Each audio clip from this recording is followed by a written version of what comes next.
claro, de quem entende do assunto. Nosso encontro aqui no BMC Market é de segunda a sexta-feira, às 2h30 da tarde. BMC News. Informação que gera valor. Já pensou se não existisse essa pergunta? Teríamos cavalos mais rápidos? Mais telefones? A Vortex pensou e criou a primeira plataforma digital para o back-office do mercado de capitais. Tecnologia para o que sempre foi analógico. Hoje, temos mais de $500 bilhão em ativos em 3 frentes integradas. Ir além é descomplicar o mercado de capitais todos os dias. Vortex. Beyond. Você sabia que a Venezuela é o país com o menor salário mínimo da América Latina? Que esse continente é marcado por altas inflações e economias conturbadas, isso nós já sabemos. Mas vamos ver quais são os 3 países com os menores salários mínimos da América Latina.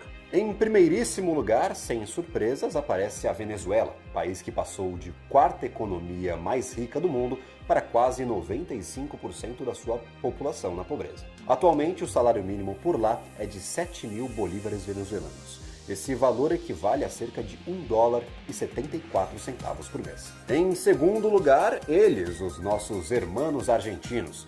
O salário mínimo atual do país é de cerca de 87.987 pesos, cerca de $415 mensais. E para finalizar esse ranking, a República Dominicana aparece no 3º lugar, com 24.150 pesos dominicanos por mês, aproximadamente $437.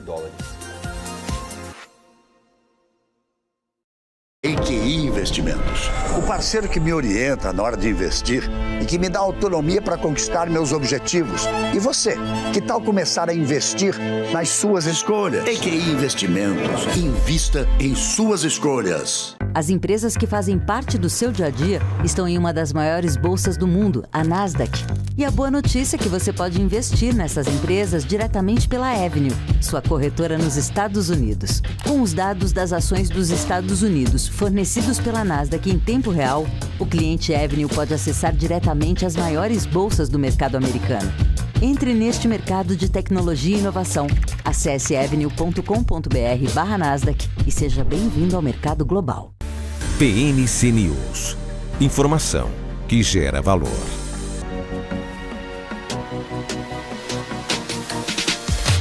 BMC News. Informação que gera valor.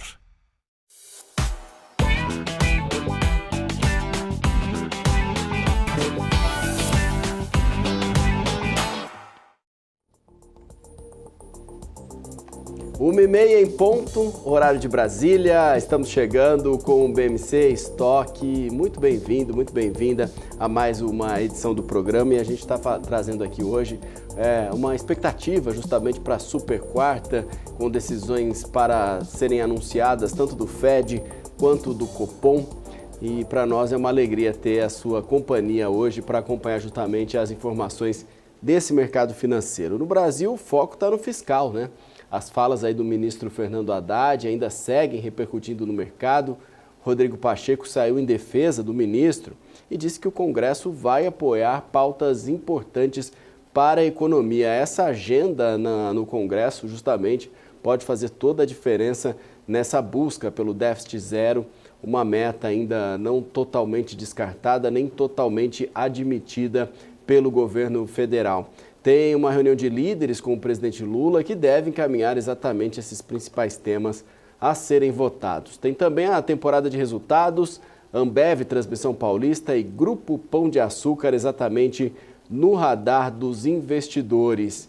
E no mundo inteiro os mercados vivem justamente um dia de otimismo na expectativa pela reunião do Federal Reserve. A inflação na zona do euro caiu para o mínimo de 2 anos. E o PMI da China vem se mostrando fraco e mostra desaceleração da atividade no país. Antes da gente chamar o nosso primeiro entrevistado, eu queria fazer um balanço aqui, mostrar os números da Bolsa de Valores nesta manhã. Bolsa que abriu às 10 da manhã, agora 1h30, né? 1h32, temos aí 3 horas e meia de funcionamento da Bolsa de Valores. É o meio do dia, né? E aí a gente mostra aqui exatamente um Ibovespa em alta, 0,77%, passando dos 113.300 pontos, um volume negociado de 6 bilhões 920 milhões de reais. É uma tendência aqui revertida, já que o Ibovespa abriu no negativo. Aliás, a mínima hoje ficou em 112.098, ficou muito perto, inclusive, de perder os 112 mil pontos. A máxima chegou a 113.597 e agora está aqui no 113.422. No positivo, o Pão de Açúcar puxando as maiores altas, 6,59, seguida por Gol, 5,99, BRF, 5,67. No negativo, Braskem e Magalu puxando as maiores baixas, mas assim, a lista é bem pequena de empresas que estão no negativo. Se a gente for para as empresas que fazem diferença no índice mesmo, aquelas que têm maior volume negociado, aí a gente vê a Vale subindo e levando com ela o índice junto com o Banco do Brasil. Porque na outra ponta, Petrobras no negativo, Bradesco no negativo e Itaú Unibanco também no negativo. Daqui a pouco a gente faz um balanço geral, mostra mais detalhes de como que a Bolsa está se comportando nesse dia de Halloween, nesse dia das bruxas, dia do Saci também aqui no Brasil, né? Puxando mais para o nosso folclore. E antes de eu chamar o Caio Sasaki, o último destaque é o dólar operando em alta, R$ 5,07. Continua aí acelerado o dólar. Vamos ver para onde vai a moeda americana. 1h34, quero chamar o Caio Sasaki para participar aqui com a gente do BMC Stock. Ele é analista CNPI do portal do Trader. Oi, Caio, bem-vindo e obrigado mais uma vez por estar aqui com a gente. Fala, Maurílio, prazer estar aqui com vocês. E vamos lá para esse mercado, né? Parece que hoje vem ensaiando uma reação, o que dentro da tendência de queda que a gente viu nos últimos dias, não passa, por enquanto, de um respiro. Mas, vamos lá, acredito que pode ser a partir daqui que o mercado engate uma reação um pouco mais forte. Tem que começar em algum momento, esse é o ponto. Se a gente desse para o time frame, isso aqui está no gráfico diário, então nota-se, né, a associação de topos e fundos, mas vem segurando muito bem, próximo dessa região aqui dos 113.600, mais ou menos, né? Hoje, inclusive, chegou a brigar nesse ponto, não trabalha abaixo dele no momento, o mercado acabou reagindo com bastante força e segue no positivo, por hora, pelo menos. Para cima, é importante acompanhar o rompimento dos topos mais próximos, sendo o primeiro deles a máxima de ontem, e um outro topo seria ali a máxima da sexta-feira, marcou também máxima da semana passada, mas aqui já é um ponto um pouco mais interessante porque notamos que houve marcações em outros pregões anteriores, mais ou menos nessa faixa dos 116.850. Então marquem bem esse ponto, porque ele de fato pode ali consolidar um divisor de águas, tá? Por hora, é um respiro, é bom ver o mercado no positivo, mas ainda não passa de um breve movimento de correção em relação à tendência de queda que veio se desenhar. Como eu disse, tudo tem um início, espero que o início de uma retomada do mercado seja a partir de agora. Chamar a atenção o fato de que nessa puxada aqui entrou um volume considerável aí para o intraday de hoje, e depois ele acalmou o ritmo, né, de compra, assim como o volume também diminuiu. Então a gente nota que pelo menos no movimento direcional para cima, o volume acompanha aí essa micro tendência. E aí, pegando os papéis que vem se beneficiando dessa alta, você comentou ali de alguns destaques para cima, eu acho que vale a pena a gente dar uma passada rápida aqui. Ambev é um papel que eu venho acompanhando desde cedinho, embora ele trabalhe em patamar positivo, inclusive superando aqui um topo cravado na semana passada, não temos de fato um gatilho de compra muito convincente para o papel, tá? O fato dele trabalhar ali em patamar positivo não significa muita coisa. Numa tendência mais longa de 4 meses, temos ali nitidamente queda, topos e fundos descendentes. Pode ser que hoje seja um marco ali para mudar essa tendência, mas por enquanto nada definido. Não arriscaria comprar esse papel, tá? Não arriscaria agora. Dependendo do que rolar no intraday, aí pode ser interessante, porque Como podemos ver, ele abriu, bateu bastante, puxou. Tentaram, venda novamente, puxou. Ótimo, bom saber que a alta da abertura não foi devolvida, né?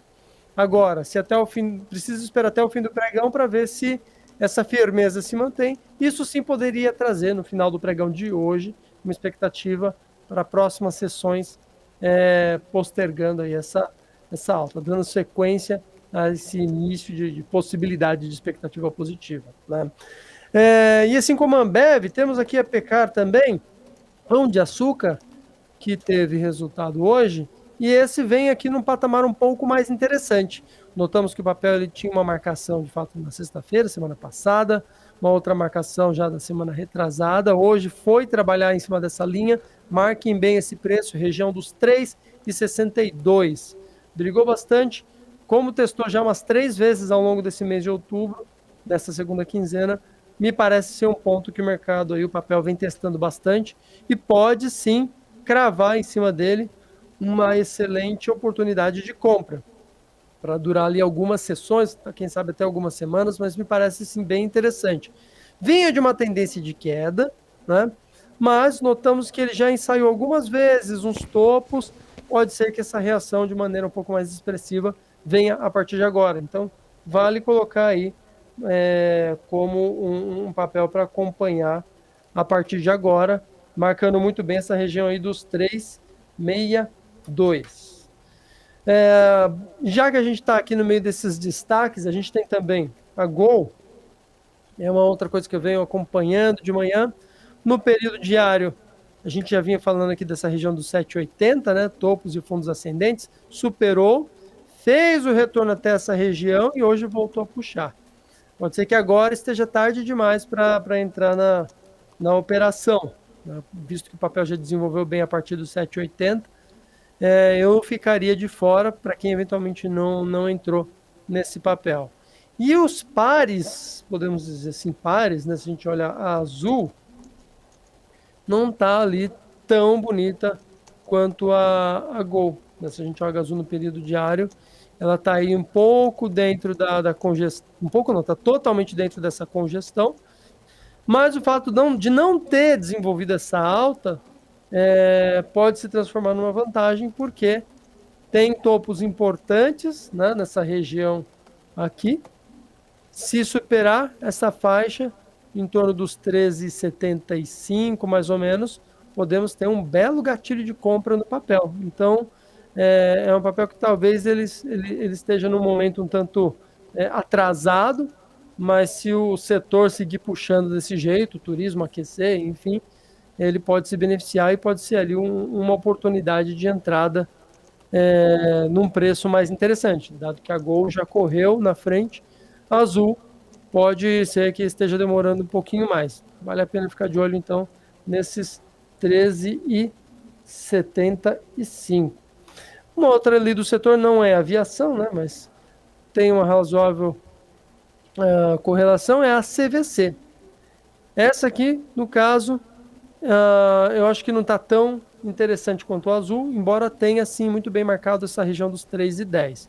Para mim, é fato que se superar esse ponto, pode liberar espaço para mais altas, né? Mas a impressão que eu tenho é que a Azul está ali um pouco mais contida, o movimento ele pode ser um pouco mais explosivo na hora de acionar uma compra do que uma CVC, né? Que está bem ali no meio do caminho, não traz tanto essa impressão positiva de tendência de alta iminente. Bom, e já que você comentou, né, de Transmissão Paulista, é uma das empresas que vem trabalhando em queda hoje e, nesse caso, na minha opinião, é um papel para manter distância por enquanto. Temos aqui um fundo importante, pode ser que ele atue como suporte no 21 e 22. A gente tem aqui um outro fundo marcado em dezembro do ano passado, mas o fato é que, se a gente olha a fotografia aí do último trimestre, é um papel em tendência de queda, sem sinalização de um fundo. Mesmo se a gente desse aqui para um intraday de 15 minutos, não vejo nenhum motivo para a gente estar comprando o Transmissão Paulista. Então, por enquanto, mantém distância, não vale muito a pena, na minha opinião, comprar este papel. E No mais, com relação aos papéis que a gente acompanhou aí nos últimos dias, eu destaco 3 deles, começando aqui pela VEG, ou WEG, né?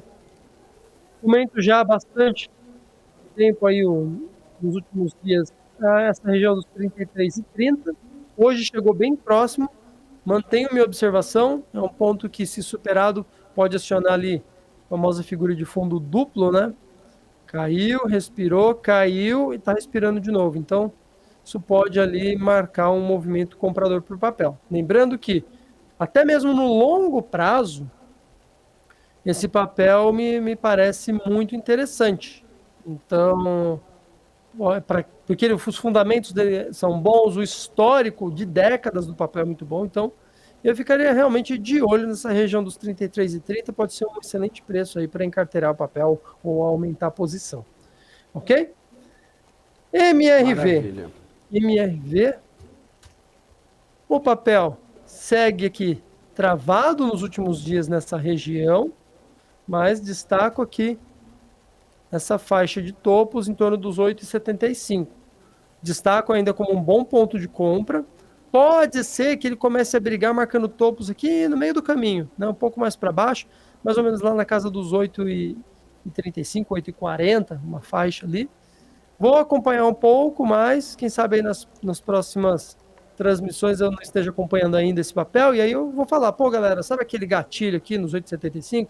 De repente vale antecipar, pelo menos parcial, um pouco antes aqui, na casa dos 8,40, vamos supor. Pode ser algo interessante, mesmo para entrar só uma parte e complementar a posição nesses topos de fato. Mas é um papel que vem trazendo aí uma expectativa de reação, né, especialmente se a gente olha num prazo maior.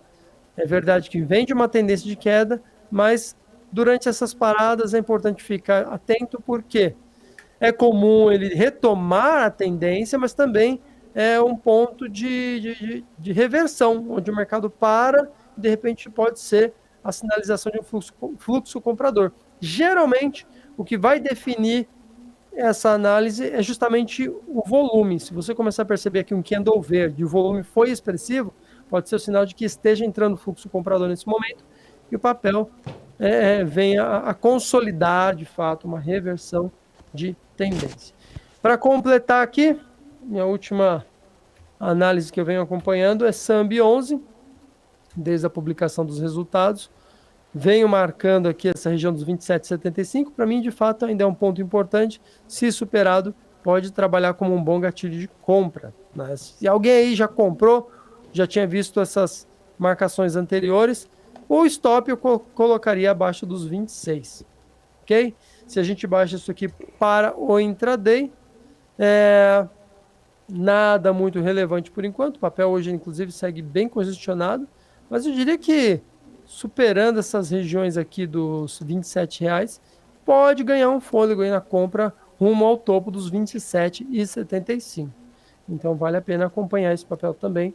Pode ser um dos papéis que deem boa oportunidade de compra para giro curto. Maurílio. Beleza. Para a gente manter no mesmo segmento, tem como você ver para a gente, por favor, os papéis da Even? Hoje está operando aí numa alta de 0,15%, 0,15 pontos, né? 2,46 na verdade de valorização, subindo para R$ 6,25 a ação. Uma valorização interessante para o momento, né? Mas a gente queria ver a tendência aí do papel e se é um bom caminho, uma boa aposta. Vamos lá, é um papel que vem dentro de uma tendência de queda ao longo dos últimos 3 meses, porém não é uma queda acentuada, né? Não está difícil dele reverter. Chama a atenção que ele marcou um fundo. Se o dia de hoje se consolidar dessa forma, ele estaria marcando uma região de fundo um pouco mais alto, e isso chamaria atenção para esse topo mais recente, 6,65. Superação dele pode liberar aí um movimento de alta, retomada do movimento comprador, né? Inicialmente, rumo aos 7,15 mais ou menos, podendo estender aí esse movimento de alta até a faixa dos 7,80 aproximadamente, tá? Vale a pena acompanhar. Olhando no período diário. No intraday, nem um gatilho que chame muita atenção. É verdade que hoje começou o dia batendo bastante, recuperou rápido, desde então traz para o intraday uma expectativa mais compradora, mais positiva. Perfeito. BB Seguridade, o que tem para a gente destacar aí em relação a esse papel? Também semana passada a gente viu uma boa valorização, notícias envolvendo a empresa, a companhia como um todo, e na época parecia ser uma boa opção. O que os gráficos, os números e as setas dizem para a gente hoje, Caio? Vamos lá. O papel passou um bom tempo, né? Mais de um mês trabalhando dentro de uma congestão. E recentemente rompeu o piso dessa congestão, indicando aí um movimento mais acentuado de venda. Hoje vem trabalhando na contramão, mas o piso dessa congestão, que já foi ali região de suporte, nesse momento trabalha como uma resistência, mais ou menos na região dos 31,20. Então, para quem está entusiasmado aí com o papel, o que eu recomendo? Se você está comprado, preste muita atenção nessa faixa aí dos 31,20. Tem grandes chances dessa região atuar ali como uma resistência e a compra não prosseguir muito adiante. Então, é só uma atenção redobrada neste ponto. Tá? Na contramão, no curto prazo eu não vejo nenhum ponto para trabalhar a venda, mas não podemos nos esquecer que, novamente, voltando aqui no período diário, o papel acaba de sair de uma congestão apontando para baixo. Então, a expectativa não é muito positiva. Não compraria esse papel nesse momento. Ele segue aí mais pressionado para baixo. Eu estou dando até mais uma olhadinha aqui no painel, porque hoje é um dia bem positivo na Bolsa de Valores aqui. Eu estou tentando identificar alguém que fazia tempo que a gente não via aqui no lado positivo para a gente tentar explorar um pouquinho mais. Acho que a Desco, né? DXCO3, fazia tempo que a gente não via ela com tanto destaque, hoje exatamente com uma valorização nesse momento aí de 3,45%. Quer aproveitar? Vamos fazer análise técnica em relação a Desco? Vamos lá. Desco parece ser bem interessante, viu? Que você vê apontando aí, de repente, pode ter sido aí uma oportunidade surgindo. Porque a gente nota que tem uma tendência de queda que se desenhou aí nos últimos 3 meses. Mas hoje, se a gente reparar que a gente teve quantos dias de congestão, né? Se a gente pega aqui essas últimas figuras, tivemos 1, 2, 3, 4, 5, 6, 7, 8 dias de congestão e hoje está saindo dessa zona, dessa região. Se observarmos aqui no intraday, vamos ver se pinta alguma coisa interessante olhando num prazo menor. Nenhum ponto de fato para ressaltar, mas o movimento de compra de hoje, se ele se mostrar um movimento com bom volume, inclusive, pode ser o início de um movimento tendencial de alta, visto que ele está saindo de uma congestão. Isso é comum preceder um movimento tendencial, né? Então, se hoje entrar volume de fato, eu não duvidaria se os próximos movimentos do papel estendessem na direção compradora. Nesse caso, eu ficaria muito de olho na máxima de hoje, região aqui dos R$ 7,03, para atuar na compra. E o interessante é que esse tipo de operação se baseia num candle de ignição, candle de acionamento, enfim, não importa muito o nome. É comum as pessoas comprarem no topo dele, com stop na mínima dele, e surfarem um movimento, né? Seja baseado em critérios de média móvel, ou algum tipo de indicador, ou mesmo análise técnica clássica. O fato é que o papel vem trazendo, por enquanto, uma expectativa muito positiva, com esse candle aqui, rompendo região de topos e apontando para cima. Acho que o volume viria para confirmar, e o que me parece, o volume está acima da média. Afinal de contas, a gente mal chegou ali no meio do pregão, né, 50% do pregão de hoje. Notamos que é um papel que já fez ali um volume equiparado ao volume diário de vários dias aí de sessões recentes anteriores, Maurílio. Legal. E Carrefour, Caio? Carrefour que inclusive está perto de divulgar o balanço, né? Seus resultados do terceiro trimestre. O que o Carrefour tem mostrado aí ultimamente? Vamos lá. O papel ele caminha dentro de uma congestão. Nos últimos dias a gente nota que ele veio meio travado. Eu ficaria de olho nesses topos, né? Seja o fechamento de um candle de período diário, com algumas sombras, né, mostrando que chegou a marcar um topo, mas recuou. Eu ficaria de olho nessa região aqui dos 9,22. Vamos ver, jogando aqui para o intraday, pode ser um ponto interessante aí para uma reação um pouco mais expressiva por parte do papel, tá? Tendência de queda, mas candidato aí a reverter a situação e começar um movimento de compra. Vamos ver se nos próximos dias, com a publicação dos resultados, se isso acaba se confirmando. É um papel que até vale a pena colocar aí no radar. Perfeito. Vamos para a Petrobras, Petri 4, nesse momento o barril de petróleo caindo, o valor, e num percentual muito próximo ao que está caindo também o papel da Petrobras nesse momento. Mas como ela é a campeã aí da Bolsa de Valores em termos de volume, em termos de preferência também dos acionistas, acho que sempre é bom, né, essa análise técnica de Petrobras aí, o que você pode trazer de contribuição na hora de tomar uma decisão em relação aos papéis da Petrobras, Caio? Vamos lá. A Petro vem numa tendência de alta. E as quedas que vimos em sessões recentes ainda não ameaçam essa expectativa de alta, né? Para isso, precisaria perder o fundo anterior mínimo do mês de outubro.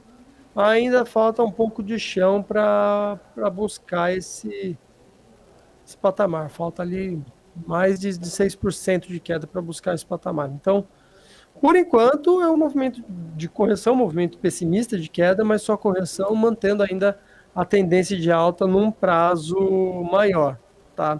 Não vejo gatilho de entrada no papel, mesmo se a gente descer isso daqui, está no período diário, vamos descer para os 15 minutos. Não vejo nenhum ponto muito confiante, vem trabalhando em cima de linha de tendência, respeitando.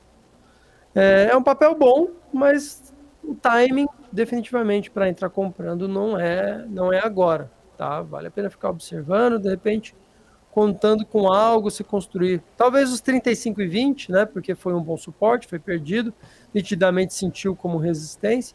Se o papel, a partir de agora, começar a insistir numa tentativa de movimento de compra, quem sabe esses 35,20 acabam não se consolidando, né? Como um belo gatilho de entrada. O dólar virou, Caio, então eu queria aproveitar agora 0,1% de queda no dólar nesse momento, 5,6 a cotação.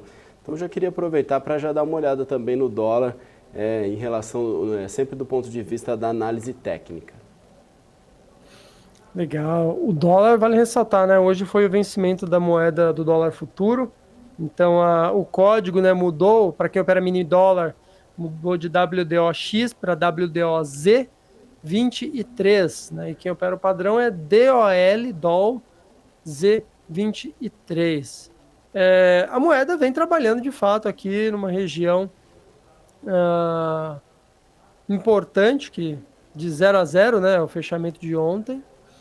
Eu ficaria de olho na tendência dos últimos dias, que é uma tendência de compra, e já começamos a nos aproximar da reunião do Copom, lembrando que um corte na taxa da Selic impacta de maneira a pressionar a moeda, o câmbio para cima. Então, ficaria muito atento a muito mais possibilidade de compra. Carregar uma venda, eu acho que é muito arriscado nesse momento. Você corre o risco de tomar um movimento muito brusco na contramão. Ficaria atento, sim, em eventuais oportunidades de compra. Parece que na semana passada chegou a marcar essa oportunidade, olhando aqui no período diário, né? No mesmo dia saiu um discurso do Lula, que inclusive mudou bastante o humor da moeda, que segue trabalhando em alta. Vamos ver, está trabalhando aqui no 0 a 0, mas qualquer movimento de queda para mim é mera correção, é mera oportunidade para comprar essa moeda mais barata, porque a expectativa para os próximos dias é da extensão desse movimento de compra iniciado já no final da semana passada, tá? E, de certa forma, isso vale também para muitos papéis que têm correlação, né, com o dólar.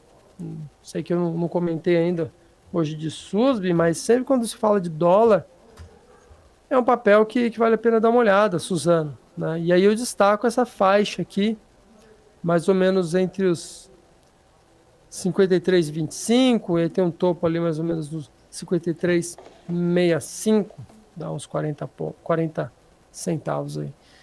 Ficaria atento, superado esses topos, o papel pode ganhar um fôlego a mais aí na ponta compradora, no caso da Souza, viu, Amarilho? Legal, Caio. Hoje eu estou bem interessado nesse setor de supermercados e atacarejo aí, que foi um setor que teve boas recomendações e bons resultados até agora. A gente já falou do Carrefour, você falou bastante do Pão de Açúcar. Vamos completar o ciclo e falar do açaí também? Vamos lá.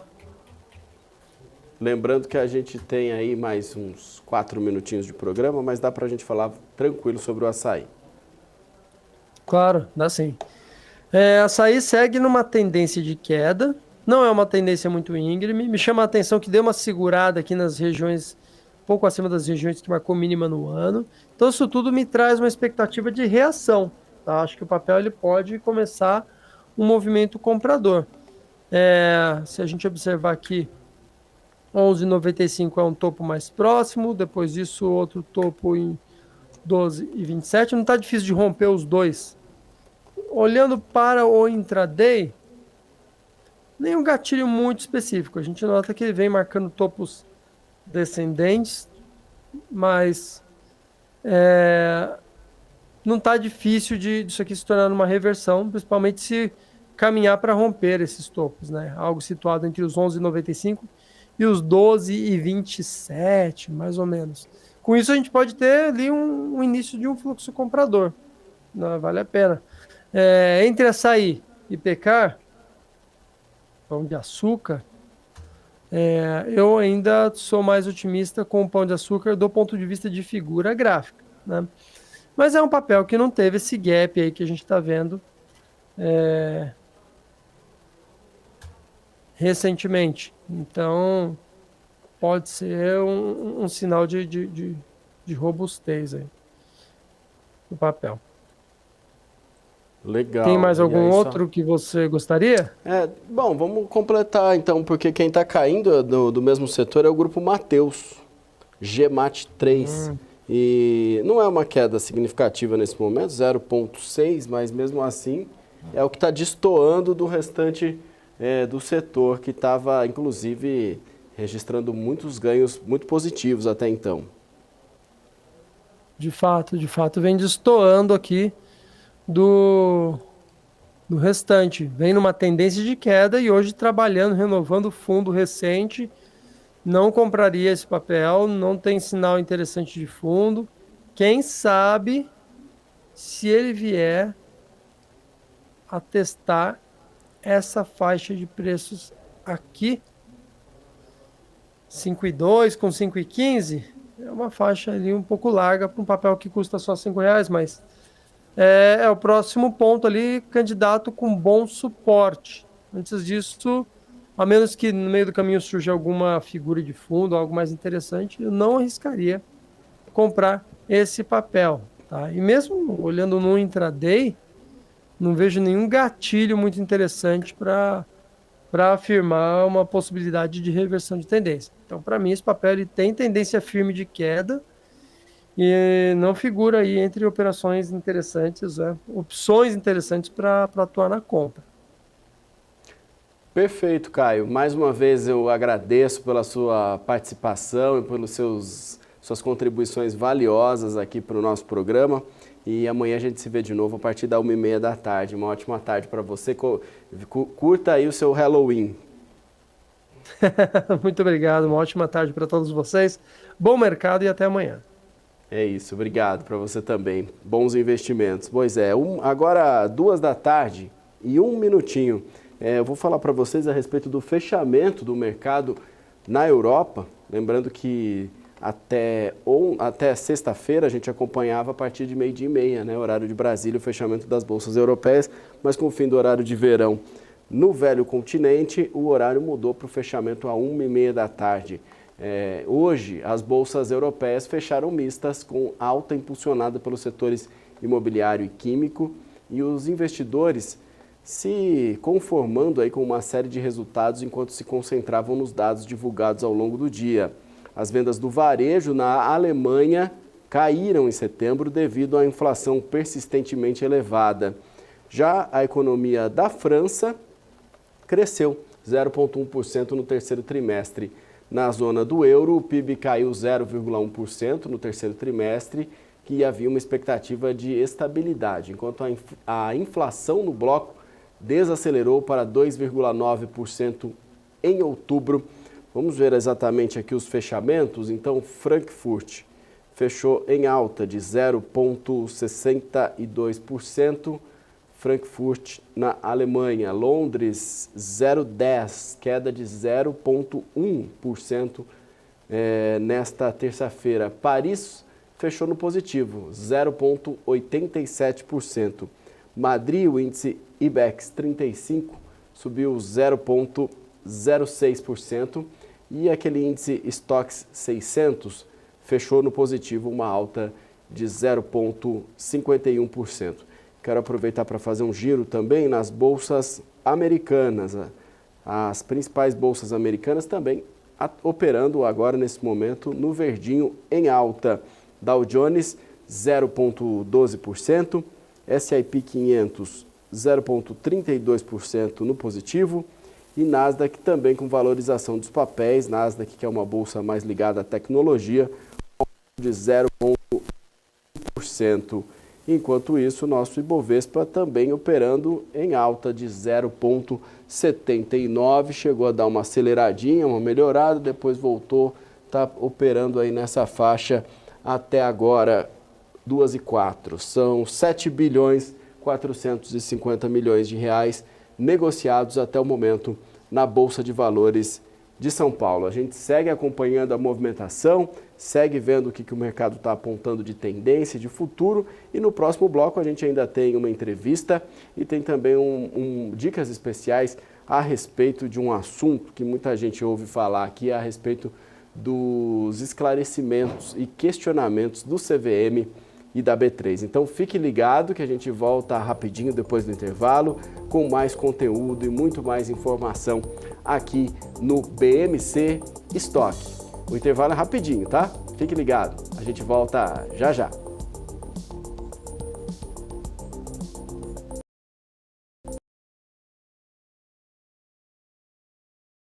Fechamento do mercado em tempo real e um panorama das altas e baixas da Bolsa de Valores. Eu sou o Maurílio Goldner e estou no Closing junto com o Gabriel Monteiro, trazendo as principais notícias que impactam o dia. Aqui você acompanha a opinião de especialistas e análise técnica dos principais ativos. Fechamento do mercado é na BMC News, de segunda a sexta, às 4 da tarde. BMC News. Informação que gera valor. Mercado de capitais, o motor dos negócios no mundo. Há 20 anos a Capital Aberto vive esse universo, informando e formando você. Agora começa um novo capítulo. Uma capital mais dinâmica, assertiva e completa. Notícias, análises, entrevistas, cursos. Em um mundo generalista, somos especialistas. Conteúdo e formação feitos do mercado para o mercado. Capital Aberto, feita de dentro. Conheça a Brasil Paralelo, o único streaming que oferece uma experiência completa, que começa antes de cada filme com a sinopse em vídeo e continua depois que os filmes acabam com as análises e podcasts sobre o que acabou de assistir. Somos o grupo de comunicação que produziu Brasil, a Última Cruzada, a série de história que mudou a forma do brasileiro olhar para o seu passado. Junte-se às mais de 600 mil famílias que assinam a BP. Entre no site brasilparalelo.com e faça sua assinatura.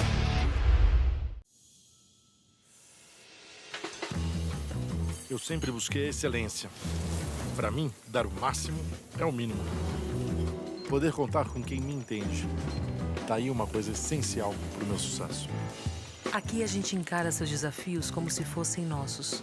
A excelência do BTG está em cada detalhe que faz sentido para você. Sua trajetória merece essa experiência. BTG Pactual. Dê um BTG na sua vida. BMC News. Informação que gera valor.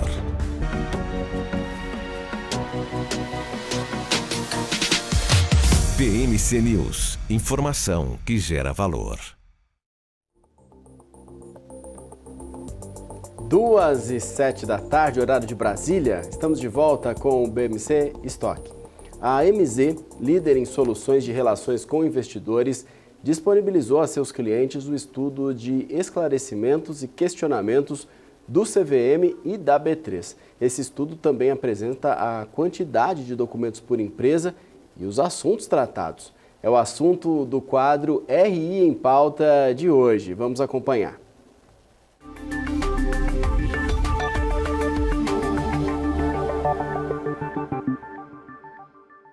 Olá, boa tarde a todos. Eu sou Cássio Rufino, CFO e CEO da MZ. E como vocês já sabem, o RI em Pauta é nosso encontro para falarmos os principais assuntos que permeiam os bastidores da área de relações com investidores. O famoso RI, com estudos exclusivos do mercado de capitais. Hoje vamos falar sobre questionamentos da CVM e da B3 para com as companhias. Sei que pode parecer um tema complexo, mas prometo que não é. Como sabemos, a CVM é a entidade reguladora e fiscalizadora do mercado de capitais no Brasil. Dessa forma, ela pode questionar as empresas listadas em bolsa sobre uma variedade de assuntos, incluindo divulgações de informações financeiras, eventos relevantes, práticas contábeis e diversos outros temas. Esses questionamentos visam garantir que as empresas cumpram as normas e regulamentos do mercado. A mesma coisa acontece com a B3, como a principal e única bolsa de valores aqui no Brasil. Ela também pode fazer questionamentos às empresas de capital aberto sobre as questões relacionadas às suas negociações. Ela pode incluir pontos operacionais, como atrasos de entregas de informações ou ações que afetam as suas negociações. Logo, de uma forma resumida, ambas as instituições acompanham as empresas abertas de perto para que tudo esteja em conformidade com o que se espera ou exigido sobre elas. Logo, de uma forma resumida, ambas as instituições acompanham as companhias abertas bem de perto, para que tudo esteja em conformidade com aquilo que se espera ou é exigido delas. Inclusive, na CVM, existe uma seção dedicada a esclarecimentos e questionamentos. E na MZ, sempre comprometida em informar o mercado, conduzimos um estudo abrangente sobre todos os arquivamentos desta seção em específico. O estudo contempla dados enviados até o terceiro trimestre de 2023.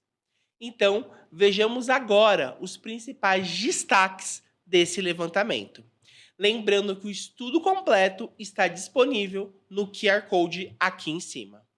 Durante os 9 primeiros meses de 2023, foram arquivados impressionantes 625 documentos referentes a esclarecimentos e questionamentos da CVM e da B3. Para se ter uma ideia, esse número representa um aumento de 30% em relação aos 481 arquivamentos realizados no mesmo período do ano anterior.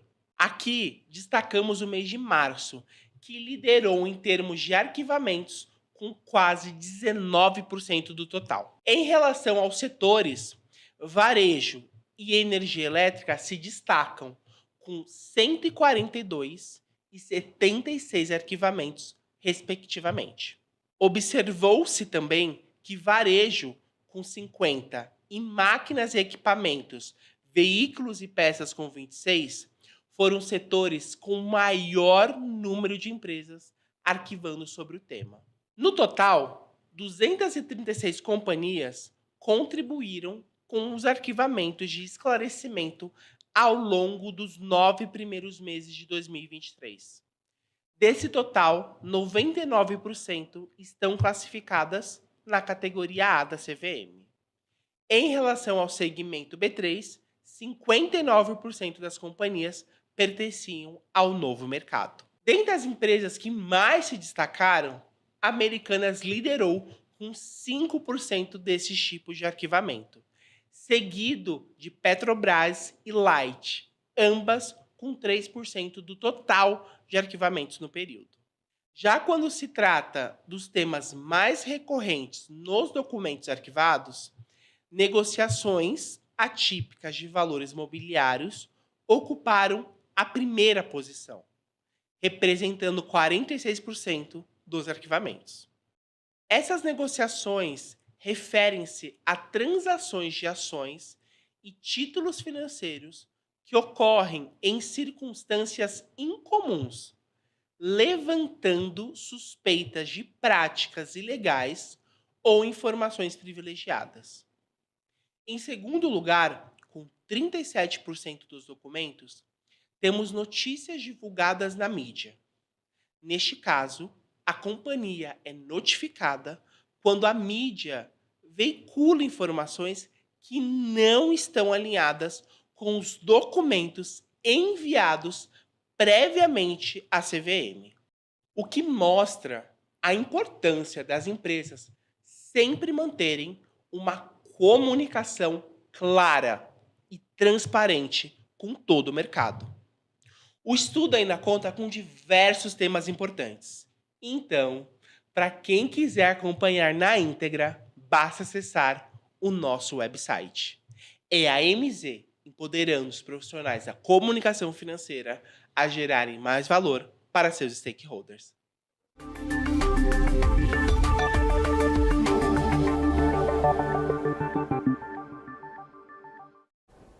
Legal, Cássio. Muito obrigado pela sua contribuição. Mais uma terça-feira aqui no BMC Stock. E agora chegou a hora de mais uma entrevista para a gente falar sobre justamente essa expectativa para a super quarta, de outros assuntos importantes que estão movimentando o mercado, não só aqui no Brasil, como também nos Estados Unidos. E a gente recebe para essa conversa o João Arthur Almeida, que é ele é CIO da Wealthsuno, e ele também tem aquela certificação mais completa de investimentos, que é o CFI. Não sei se eu falei certo. João, fica à vontade se precisar me corrigir. Bem-vindo, obrigado por estar aqui. Eu queria começar exatamente falando sobre essa expectativa para a super quarta. Então, aí a gente pode até dividir sua resposta. A expectativa para a super quarta nos Estados Unidos, aí envolvendo treasuries, envolvendo a taxa do Fed de juros também, e a do Brasil mais focado exatamente na taxa Selic. Bem-vindo e boa tarde. Perfeito, boa tarde, é um grande prazer estar aqui com você, um grande prazer estar aqui com todos os telespectadores. E vamos lá, né? Em relação à super quarta, tá? Eu acho que é uma super quarta com menos mistério, né? Tem menos aí desvios em relação à probabilidade. Está bem ali provável que vai ser um corte de 50 bips, né? Mais 0,5% aqui na Selic no Brasil. E muito provavelmente você vai ter uma manutenção dos juros americanos, mantendo ali, né, aquela política do Fed que deve ser de higher for longer, ou seja, a taxa de juros ficar ali no patamar mais alto por mais tempo para permitir ali o arrefecimento da economia, tá certo? Em relação ao Brasil, né, eu acho que o compasso vai seguir 50 bips em todas as reuniões, e isso é uma questão meio superada. Eu acho que a grande dúvida vai ser qual é a Selic terminal desse ciclo de corte de juros do Brasil. A gente já viu o mercado botar uma Selic terminal de quase 9%, hoje o mercado está com a Selic terminal de quase 11%, e eu acho que essa discussão vai ser crucial aí para os preços dos ativos, né? Até, na minha opinião, eu acho que essa Selic terminal vai ficar abaixo do que o mercado precifica hoje ali na curva DI, provavelmente é algo mais em linha aí com o que os próprios economistas, né, colocam no Focus. E está até interessante ver esse descompasso, né? Um Focus apontando ali uma Selic de equilíbrio de 8,5%, enquanto o mercado, no DI futuro, coloca uma Selic de equilíbrio muito mais alta. Então, assim, até brinco lá com o pessoal que eu não sei quem vai estar errado, mas pelo menos um dos dois vai estar muito errado, e acho que isso vai ter consequências grandes, né? Até o próprio fim, né, de onde é que vai ser essa Selic, ou seja, a Selic terminal, vai estar dependente da Treasuries, né? Então, se a Treasury ficar nesse patamar alto ou até subir, eu acho difícil essa Selic ir ali para 8%, 7%, mas se a Treasury fica nesse patamar ou até reduz, aí a Selic pode beliscar ali patamares mais baixos, né?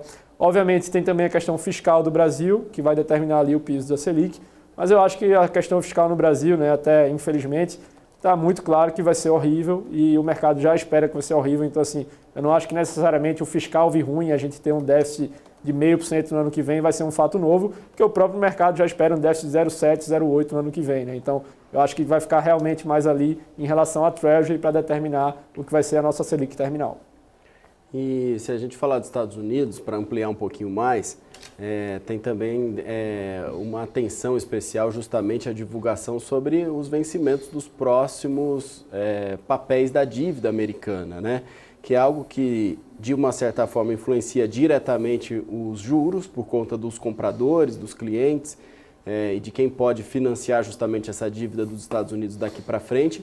E, ao mesmo tempo, em qual vai ser o modelo adotado pelo governo americano para a emissão dessa dívida. Qual a expectativa em relação a isso? E o mercado, de uma certa forma, está atento a isso também ou o foco vai ser mais em cima da decisão do Fed? Perfeito, eu acho que o mercado está super atento a qual vai ser a taxa da Treasury de longo prazo, né? Afinal, isso acaba sendo mais importante para a gente trazer ali o preço de ativos do que a taxa de juros de curto prazo. Quando a gente faz uma avaliação, seja de um imóvel, de uma empresa, de uma ação, a gente coloca todo o fluxo de caixa, traz o valor presente, né? Todo o valor, inclusive a perpetuidade, e para essa perpetuidade o que importa mais é a taxa longa. Então, o mais importante que vai ser a decisão do Fed amanhã é qual é essa taxa longa. E o mercado está tendo muita dificuldade de absorver essa colocação dos títulos, né? A gente tinha aí o Tesouro colocando o título e o Fed comprando na política de quantitative easing, e ele está reduzindo esses estímulos. Então o mercado está tendo muita dificuldade de absorver esses títulos, por isso as taxas estão subindo, né? E eu acho que é uma grande discussão. Qual é a taxa de juros americana no longo prazo? É uma resposta que, sendo bem sincero, ninguém sabe, né? Eu acho que cabe aí você fazer elucubrações, né? A gente tinha ali um juro pós-pandemia próximo a zero, aparentemente esse período ficou para trás, mas mesmo que a gente tenha ali um juro real americano de 0,5% a 1%, com a inflação americana convergindo ali para 2%, você espera aí que o juro, né, terminal dos Estados Unidos seja algo ao redor de 3%, 3,5%, quem sabe 4%, e a taxa atual está em 5%, né? Então há algum espaço para descompressão de ativo. O grande risco é o fiscal americano, né? Você está tendo aí uma convergência entre países desenvolvidos e emergentes, mas não pelo que a gente espera de melhor, né? A gente esperava muito que os países emergentes melhorassem seu fiscal e se tornassem, digamos, até países desenvolvidos. E a gente está vendo, infelizmente, o fiscal de países desenvolvidos piorar. Então, pois bem, né? Se o fiscal americano continuar piorando, aí é possível que essa taxa de juros de longo prazo americana, a Treasury, se desloque perpetuamente para 5%, 6%, e aí vai ficar muito difícil para países emergentes como Brasil, China e México aí, né, ter essa Selic terminal, a taxa de juros de longo prazo mais baixa, né? Então, sem dúvida, o mercado está prestando muita atenção nessa colocação dos títulos. Aí vai ser um fator mega importante, talvez mais até do que a decisão de curto prazo do Fed Funds. Exatamente, uma expectativa muito grande. Na quinta-feira, feriado aqui no Brasil, então não vai ter nenhuma repercussão imediata em termos de mercado se a gente falar tanto nessas duas decisões. Como que vai ser o mercado amanhã nessa expectativa? Será que todo mundo vai segurar, vai esperar, ou tem gente que já tomou a decisão, vai adiar para sexta, vai ficar para segunda? Você que tem mais experiência nessa área e conhece esse mercado tão bem, pode dar um chute aí mais ou menos do que pode acontecer? Será que o volume negociado talvez seja menor na sexta-feira ou até mesmo amanhã? Pode ser que seja menor de fato. Eu acho que, novamente, em relação a essa decisão de curto prazo, não há muita dúvida, né? Até o próprio mercado ali de Copom, né? A própria opção de Copom permite você ver uma precificação ali do que o mercado espera. E basicamente há 96% de chance dessa Selic cair 50 bips, né? Cair 0,50. Então eu acho que há meio que uma previsibilidade muito grande ao redor dessa decisão de quarta-feira. Talvez o mercado preste mais atenção na comunicação do Banco Central, ou seja, o que é que ele vai falar em relação ao risco fiscal do Brasil? O que é que ele vai falar em relação a esse cenário mais volátil do exterior? Então, provavelmente, a comunicação vai ser mais importante do que a decisão em si, que ela tem menos, né, possibilidades ali de acontecimento, ou menos probabilidade ali nos cenários de cauda, que seria um corte mais acelerado, 75 bips ou de 100 bips, ou, né, se for para surpreender de maneira hawkish, cortar só 0,25 ou manter. Então, eu acho que essa decisão está mais ou menos dada. Pode ser que o volume negociado seja um pouco abaixo, mas eu não me surpreenderia se for em linha ali com a média histórica. E para quinta-feira, né, de fato é feriado no Brasil, mas eu tenho certeza que todo mundo no mercado vai estar olhando ali o bom e velho EWZ, né, que é o ETF do Brasil que negocia lá no exterior, para ver como é que o mercado vai reagir à decisão do Copom. Mas, novamente, é uma decisão que eu acho que bem provável que fique ali nos 50 bips, né, e que o mais importante vai ser o comunicado do Copom e principalmente desdobramentos fiscais, né? Eu acho que está muito em evidência isso no Brasil, o que é que vai ser feito com a meta fiscal, né? Então a gente tem uma estimativa ali, o mercado, né, espera que tenha um déficit de 0,7 no ano que vem, ou seja, o mercado nunca comprou a meta fiscal do governo de zerar o déficit, mas se o governo abandonar formalmente, né, essa meta, com certeza isso vai movimentar o mercado. É bom que você tocou nesse ponto, a meta fiscal, né? É uma preocupação muito grande para os investidores, depois da última declaração do presidente Lula na sexta-feira, depois ontem com a entrevista coletiva do ministro da Fazenda, Fernando Haddad, muita coisa no ar, né? Muita coisa sem uma resposta objetiva, que é o que os jornalistas e o mercado esperavam de uma certa maneira. Hoje segue um pouco essa incerteza. Nesse cenário, isso tudo, somado à decisão amanhã do Copom e da taxa Selic, isso pode ter alguma influência na decisão do Banco Central? Ou geralmente, quando os conselheiros, as pessoas vão lá para fazer a votação, elas já estão decididas mais ou menos a que caminho tomar e essas declarações, essas especulações acabam não influenciando na decisão? Olha, é uma ótima pergunta, né? Na minha visão, os diretores do Copom vão focar mais nos sinais, né? Que é a desinflação do Brasil já em curso, que é um PIB do terceiro trimestre já liberando a estabilidade, talvez até uma possível recessão técnica. Então eu acho que esses sinais vão se prevalecer em relação a potenciais ruídos políticos, né? E novamente, né, teve ali aquela questão da fala do Lula, né, de abandonar ali possivelmente a meta de déficit zero. Eu acho que é sempre ruim, né, quando o governo vai lá e ventila essa possibilidade, mas, convenhamos, né, o mercado nunca acreditou nessa meta de déficit zero do governo, até por isso ele sempre precificou ali 0,7 a 0,8 de déficit. Então eu não acho que isso seja necessariamente um fato novo. Eu acho também que é uma política do governo sempre testar o mercado, então ele coloca ali, né, possibilidades, abandonar a meta, nomear determinada pessoa para determinada empresa e vai testando a reação do mercado. Então a própria reação exacerbada do mercado, na minha visão, apesar de ter sido mais ruído, ela é positiva em termos de fundamento, porque ela pode fazer o governo pensar duas vezes em abandonar formalmente a meta e entender que isso vai ter um custo. Qual é o custo? O DI subir mais, a Selic terminal ser mais alta, e tudo isso, né, pode não bater na economia no curto prazo, mas no longo prazo bate, né? Um juro mais alto significa uma economia mais devagar, significa menos consumo. E se tem uma coisa que um governo se preocupa é a sua popularidade, né? Então, a própria reação exacerbada do mercado, que no momento após aquela fala deu um belo freio, eu acho que vai fazer o governo refletir, né, e pensar duas vezes antes de abandonar formalmente a meta fiscal, apesar de que eu acho que esse cenário ainda é possível, né, porque a meta de déficit zero é muito audaciosa, a arrecadação não está vindo e o governo parece ter zero intenção em cortar gastos, então esse abandono ainda pode vir, mas eu acho que eles vão refletir duas vezes porque a reação do mercado foi muito forte. Exatamente, João. Obrigado, viu, pela sua presença aqui no BMC Stock.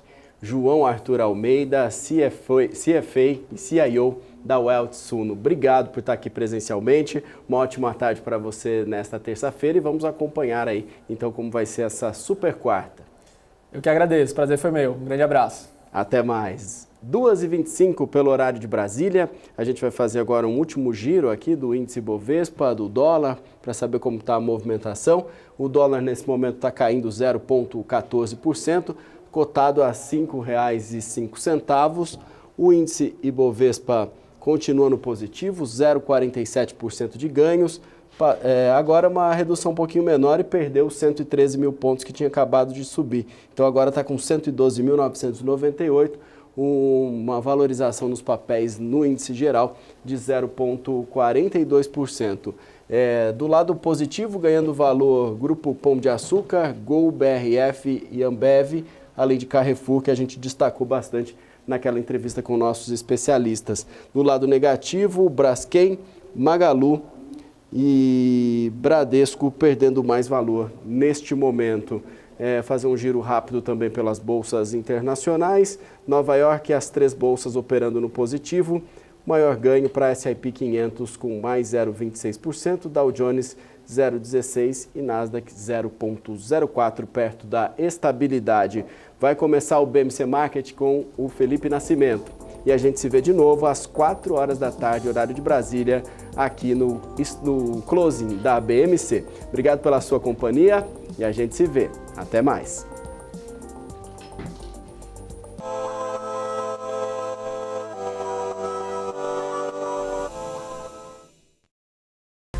BMC News.